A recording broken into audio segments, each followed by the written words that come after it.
Well, for more on what to expect out of China's 19th Party Congress, I spoke with Philippe Monnier, shareholder and board member at WayRay, a Swiss-based technology company. He began by outlining his expectations for the party's work report. I think I consider myself as a true friend of China, and I would like to hear a lot of positive messages. First, I would like to hear some messages of China becoming more and more liberal for the benefit of the Chinese population and of the Chinese economy.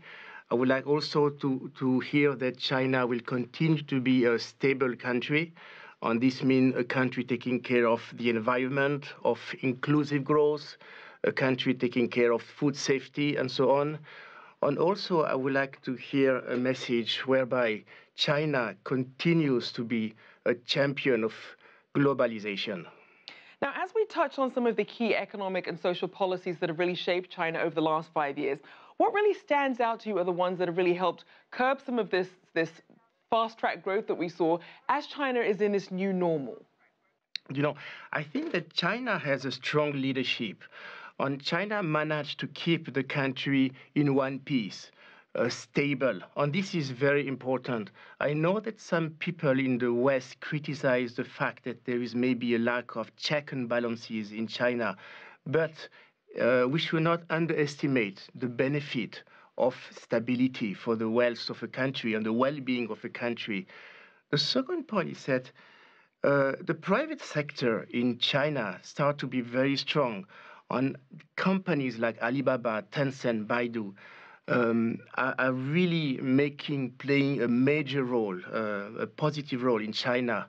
On the third point, my observation is that the Chinese population is highly motivated, especially the young people, on the speed at which they adopt new technologies is often amazing. Now, we know that China has embarked on a number of ambitious initiatives over the last 5 years, including the Belt and Road, boosting domestic consumption, focusing on innovation, among a number of other things. How are all these reforms affecting everyday life for people in China? I think that a major challenge of China is that it is the implementation of reform. And it is important that those reforms be implemented in the future, even though it is quite difficult, especially for the national state-owned companies. Another, in my view, very important challenge for China is the ability to attract foreign direct investment, especially high-level foreign direct investment. I mean not only relatively low-cost manufacturing, but regional headquarters, Asian headquarters, high-level R&D, high-level manufacturing. And for this, I think that one thing which needs to be done is to improve the intellectual property protection. I speak with a lot of CEOs of Swiss companies, and those companies manufacture in China. And I ask those CEOs, how do you do to keep IP, intellectual property, safe? And they tell me it's very simple. All the key components, all the key knowledge, we don't do it in China. We still do it in Switzerland. I hope that in 5 years, I will no longer hear this narrative. For some people who perhaps may not have watched the Congress before, why do you think the rest of the world should be paying attention this year?